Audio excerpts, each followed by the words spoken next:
Hey there. So in this session, we are going to jump into romantic relationship and essentially how do we create a vision for a romantic relationship. And just a reminder, you can't set a vision for a romantic relationship until you know what you want for your life and you have a vision for the life in which you want to live. Then when you know, hey, here's the life I want to live for myself. Here's what's important to me. Here's why it's important to me. And you've got that defined pretty well. Now you can define your vision for a romantic relationship and define it in a way that it's going to fit with the life you want to live.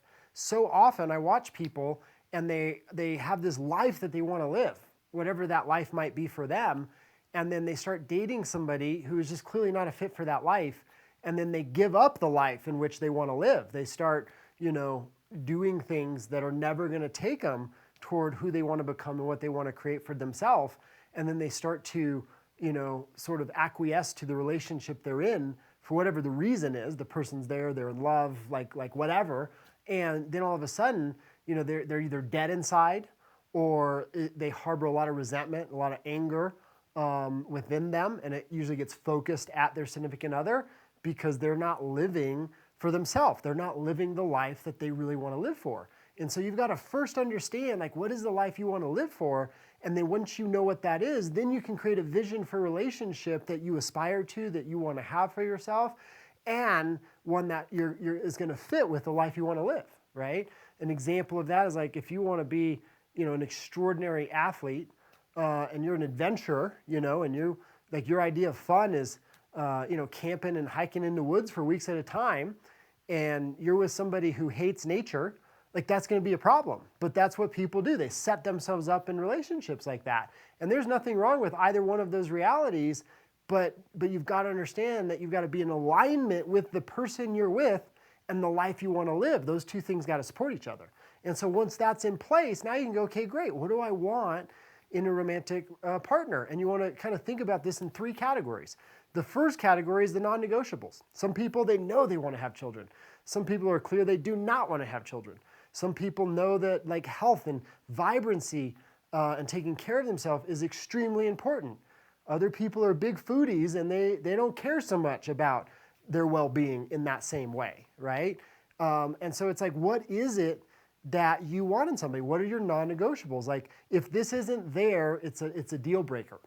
And that's different for everybody, right? What are my needs? What are my non-negotiable needs in a relationship? And for most people, they're not as many as we would think. Our non-negotiables, you probably had a set of 3 or 5 or 10 non-negotiables, and then there's a much longer list of things that are important to you that if they're not getting met or they don't happen, it's okay for you. It's okay with you. The other thing you want to think about is finances and lifestyle reality. What does that look like for you?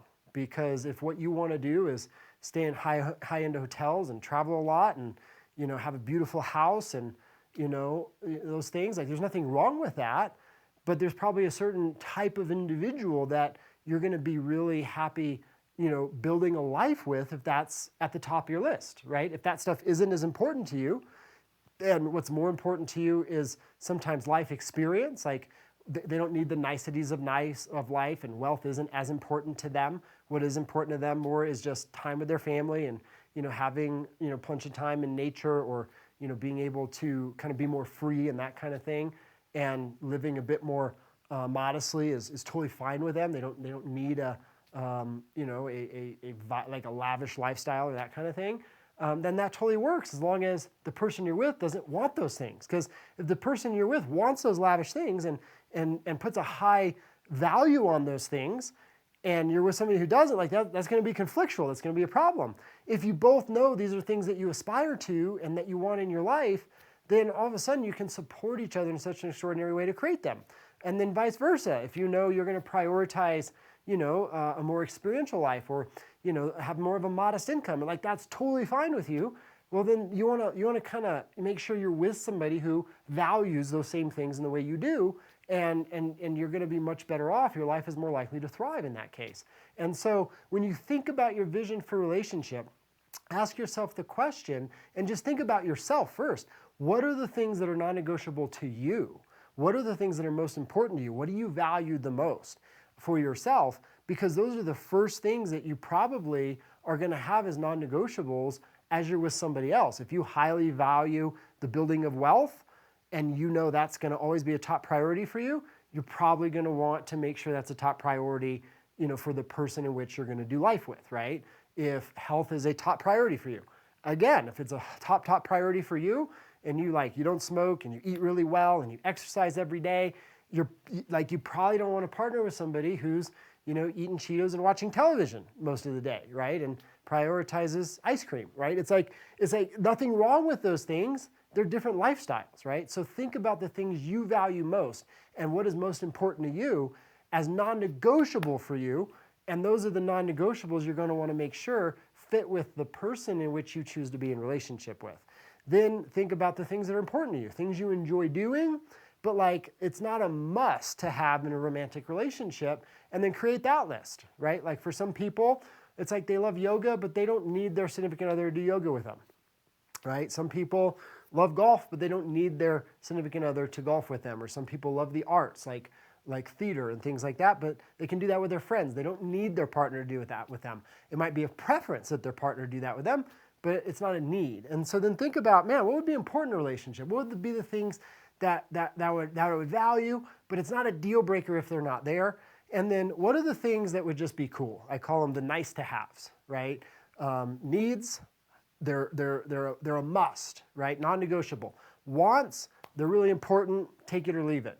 And then you got desires, like, hey, it'd be cool if it was there, but I'm not even gonna miss it a little if it's not. And then think about the things that you would desire in a romantic relationship. And just think about the way you're living your life, okay?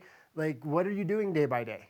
What are the things you're doing with your significant other day by day? Like, what does that picture in your mind look like in terms of the activities that you're doing and the way you're living, the quality of life you have, the activities that you're up to together, and sort of paint the picture of your life with this person who you want to be in relationship with, and then create your list from there. And then as you get to know people, as you date people, as you go out and you meet people, you're going to notice that, man, I'm really clear that this individual, based on who they are and who they want to be in life, just isn't a fit for the vision that I have for my life and romantic relationship. That doesn't make them wrong or bad in any way. It means they're probably an awesome fit for somebody else, not you. And so you can get to kind of the know fast and not be disappointed as you engage in romantic relationships in the way that so many people are. Because they're not dating a bad person. They're just not with the person that's a fit for who they want to be and what they want in their life. And therefore you don't need to, take on fixer-uppers, you don't want a fixer-upper in a relationship. You don't want to take on a project that you can hopefully mold into who you want them to be. That's probably not going to go very well. A lot of people, they try that method, right? They get to know somebody, they like them, and then they're like, yeah, but I have these needs and I have these wants that you're not meeting, so let's just fix you up a little bit. Don't do that. Start in the beginning knowing what it is you want and assessing if it's there, and if it's not there, that's totally okay. Let's go where it is there, right? Because that's going to be a much more enjoyable reality and much more successful reality for everybody involved, okay? And then if you do find somebody that is a good fit, you'll notice that you'll attract the person to you a bit more readily when you're clear on what you want as well, because it's going to show up on your radar differently when you know this is what I want. If you go to a car dealership and you're like, man, I want a